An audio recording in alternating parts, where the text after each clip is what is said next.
Today, we're going to talk about 9 lessons I have learned in my private practice journey so far, things that hopefully you can learn from, avoid mistakes that I've made, and hopefully pick up some helpful things that will help you along the way in your private practice journey. And for many of these lessons, I'm also going to share with you a personal story to really help drive the point home. If you haven't been here before, my name is Matt. I'm a therapist in private practice.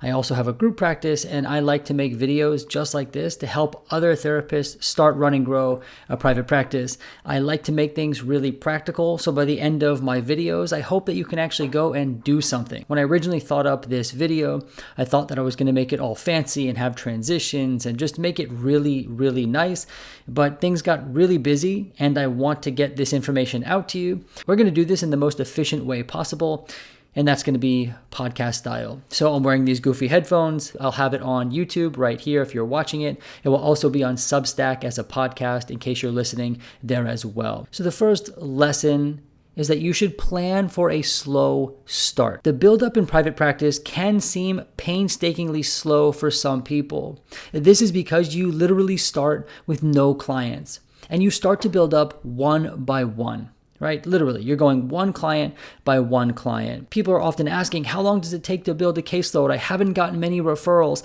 And they'll usually ask these questions like right after starting private practice. And they don't account for the fact that building a practice takes time.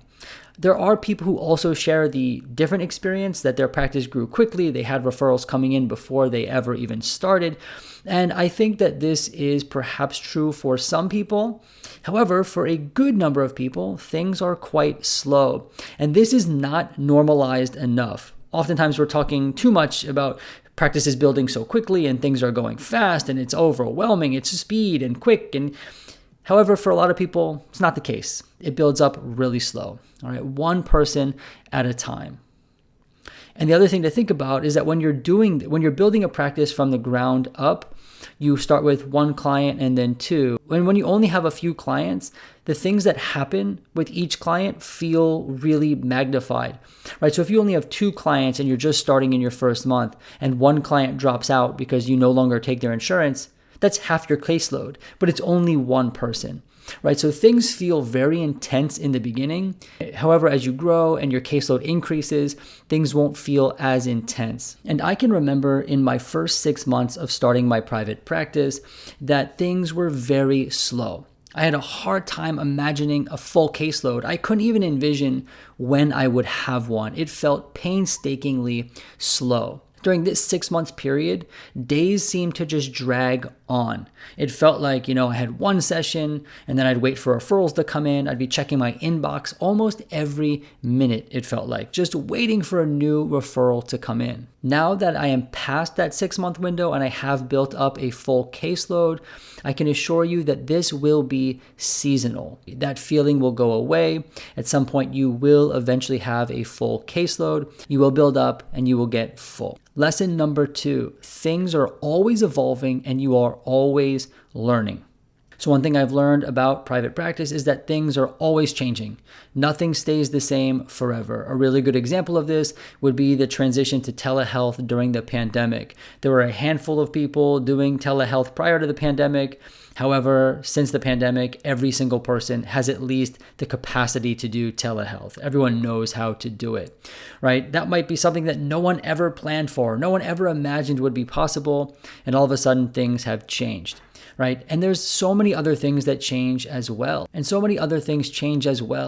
Telehealth laws and regulations change. Billing codes change. There are so many things that change.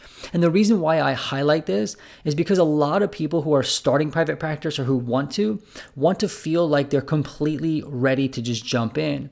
However, you're never really fully ready. You're never fully ready, because things are always changing. So being fully ready today might not be the same as being fully ready a year from now, right? If you were fully ready prior to the pandemic and you'd never even considered telehealth, that would be very different than being fully ready today, where you would need to at least know how to offer or decline telehealth because so many people use it. So I say this so that you don't just chase a feeling of being perfectly ready, because there's no such thing. And if you do feel perfectly ready, within a month or two, you're not going to feel perfectly ready, because things are going to change. Things are always going to evolve. What you plan for might not come to fruition. So get as ready as you possibly can, and then you'll just jump in and go for it.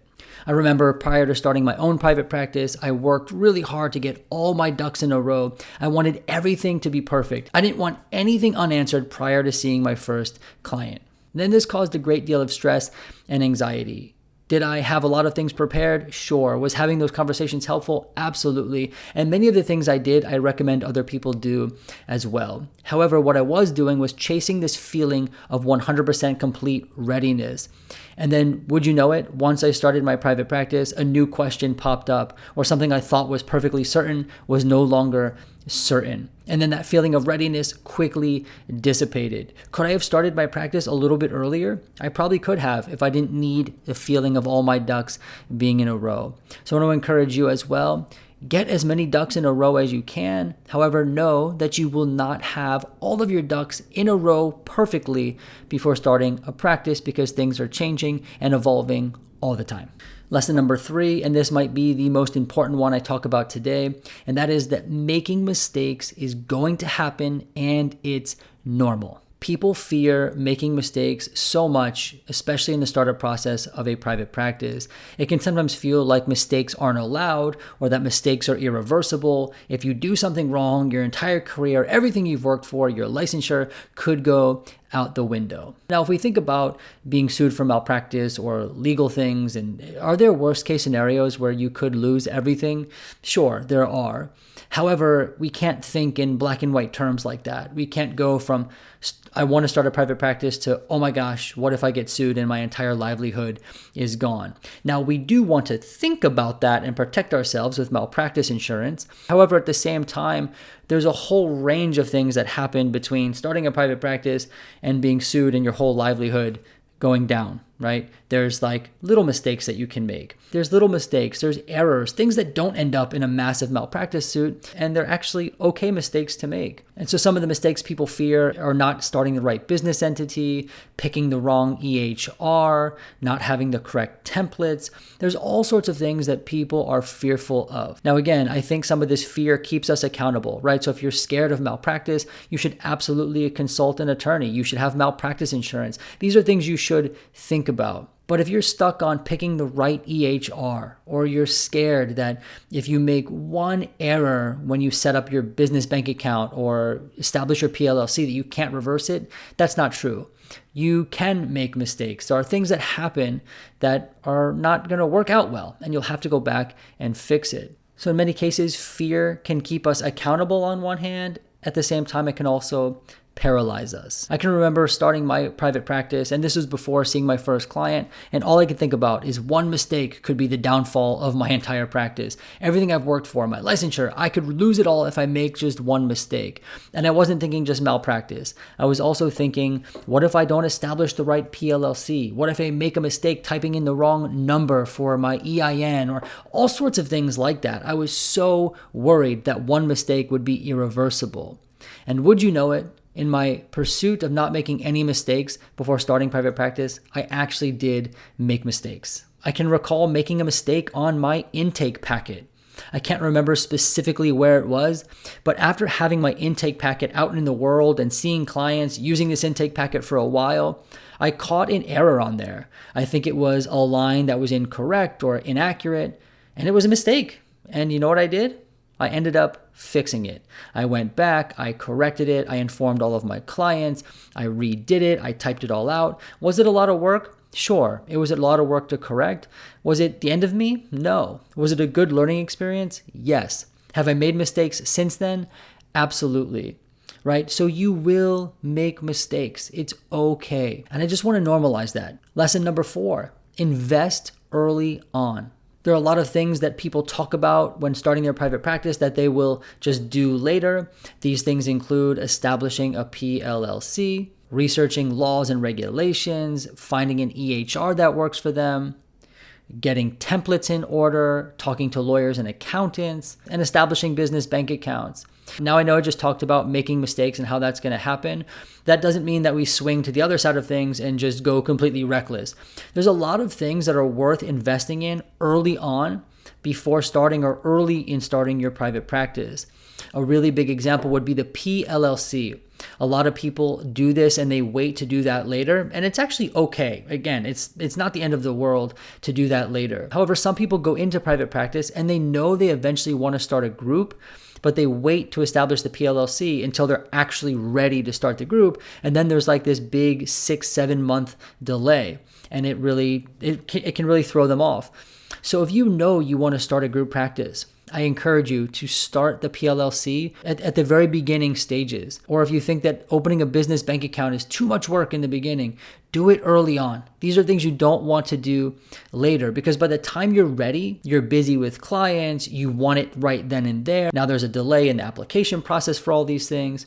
So if there's things that you're thinking you might want later on, invest in them early on if possible. I can remember starting my own practice and I was thinking about the PLLC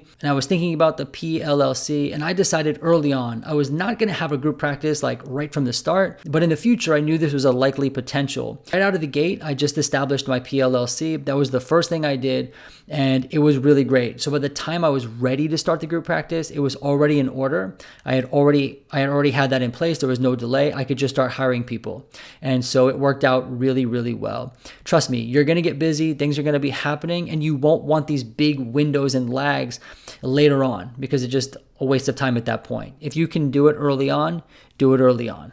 Lesson number 5, everyone has something to sell, but a lot of things can be found through research. So what do I mean by this? Let me first share by saying that I'm a huge proponent of consulting other professionals, whether that be another therapist who's gone through the private practice journey, whether that be a lawyer, an accountant. Consulting is absolutely crucial to the private practice startup process. However, you are going to have people trying to sell all sorts of things to you. You'll have people trying to sell intake packets. They'll be trying to sell consultation sessions. They'll tell you they're startup coaches. And all these things could very well be true. And again, I'm a proponent of these things.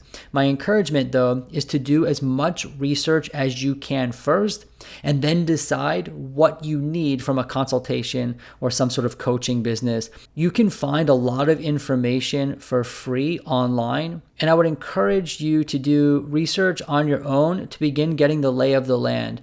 For example, how to write an intake packet.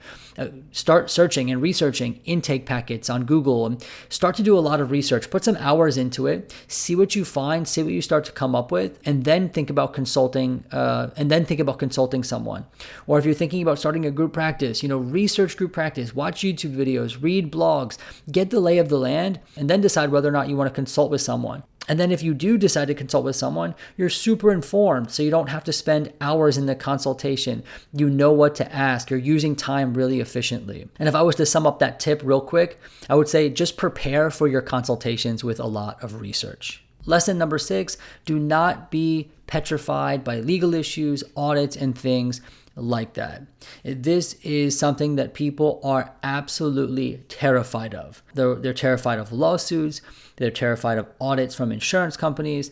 And I get it. Being sued for malpractice is not good. You don't want that. You don't want audits. Of course, these things are scary and can have consequences. We really don't want these things to happen. And that's why we protect ourselves, right? This is why we have malpractice insurance. This is why we follow the insurance guidelines and we do things as best we can. We ask questions to people when we have them, right? So we are doing things to help protect ourselves, right? I think that people are petrified of things like audits and lawsuits, yet they're also following the guidelines, right? They're doing things correctly. There are other people out there who are not following guidelines, who are doing things like abusing power and doing fraud and all that kind of stuff. And, that's where we want the audits to happen and things like that, right? So I think considering that you are a therapist, following ethics, following guidelines, following the laws, consulting with attorneys when you have questions, there's no need to be totally petrified. I was actually doing some research about malpractice lawsuits because I was totally scared myself. And in doing that research, I actually came across an article from APA, which I'll link down below. And in that article, they stated that over a 20-year career, Just under 2% of therapists will have a malpractice lawsuit filed against them. Now, I think they might be talking specifically about psychologists. At the same time, in a 20-year career, only 2% will have a malpractice lawsuit filed against them. That means that 98% won't. Think about that for a second, right? Those are the statistics. Now, I get it. It's one article, one research, and you can probably find more. And in the other research I've done, the statistics of actually being sued are really low. And hopefully that puts you a little bit at peace to know that the data is fairly good. Not many people get sued for malpractice. The other thing that people fear are the audits from insurance companies. Now, I fear these as well. Now, again, audits are scary and there can be consequences to them. However, from my discussions with other therapists and talking to a biller recently, it sounds like audits are actually not that common either. They don't happen all that often. Even more, if your documentation is done well, it's up to standard, you're following the guidelines, and it goes fine. Now, again, I have heard horror stories. I know that there are worst case scenarios, and I know it happens to people. And those are things that we do want to consider. At the same time, we don't want to be basking in fear of worst case scenario because it would prevent us from ever even starting. So I think a happy medium would be to be informed about the worst case scenario, protect yourself to the degree that you can, consulting lawyers, following all the guidelines, that kind of thing. And also knowing that by doing this kind of work, there's some degree of risk. Yet the statistics, like I mentioned before, are actually quite encouraging. You're not getting sued every single day, left and right. Lesson number 7, build a strong professional network. Although starting your private practice may be a solo endeavor, you should absolutely find support and build a network. This can be made up of colleagues who are also going through the process or people who have gone ahead of you. Or perhaps you are the first one in your network to jump into private practice. If that is the case, that's where the internet comes into play.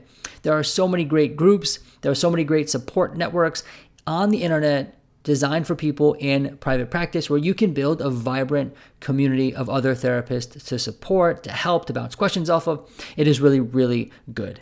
A couple communities I'm a part of, one is on Alma.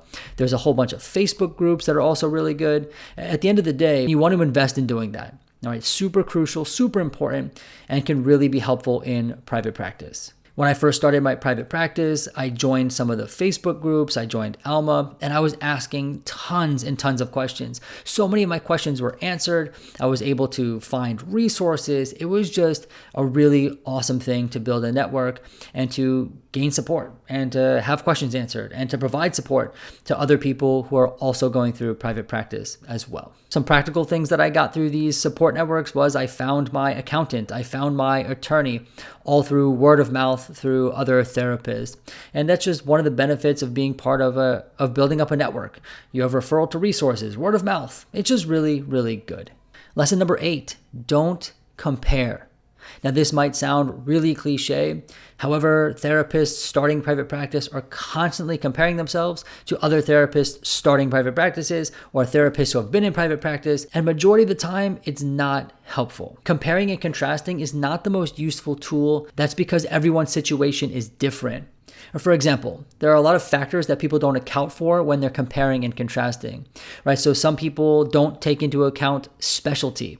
So if I am specializing in DBT and someone does not have a specialty yet, referrals are not going to look the same. Someone with a specialty might get more referrals than someone without one, right? That is something that people don't often consider. There's also education, where someone went to school. There's years of experience, training, certifications. I mean, there's a lot of factors that go into a private practice and referrals and all that stuff that people don't take into account. They'll just do a straight comparison. You know, for example, when I first started my private practice, I was constantly comparing myself to other therapists who had actually been in private practice for a couple years, maybe several years. And I would say, why are they getting so many referrals and I'm not getting any? I didn't account for the years of experience in private practice, right? I was just accounting perhaps maybe for years of experience in career or whatever it may be. But there was something to being in private practice longer than I had been. right? It's not the only factor, but it's one of them. So much of the time, a straight comparison doesn't work. Why do they get referrals? Why don't I? Why do they get more? Why do I get less? Those kind of comparisons just don't work. A better question to ask is, why is that person getting referrals? Or why is that person, or why is that happening to that person? Or why is that happening in their practice? Whether it be referrals or cash pay and insurance. I mean, there's all sorts of things we compare. But the question to ask is why, hear the answer, and then see if that's something that you can do. For example, if someone was getting more referrals than me and I said, hey, why are they getting more referrals? And then I look into it and I see that they have certifications and trainings in a particular area, maybe that's something I can do then, right? And then we begin to do the things that might help us get more referrals. So that's an effective question to ask because it leads to change in the right direction, right? So don't compare, ask why. And lesson number 9, the private practice journey is an awesome one. I know this sounds super corny, but on this private practice journey, you are going to learn so much. There are twists and turns and ups and downs, but at the end of the day, you're going to build your own practice, your own business. You're going to learn a whole new skill set.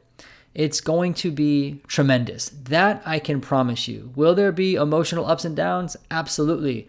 Will things be difficult at times? Absolutely. Will you break into tears at times? Yes, probably you will.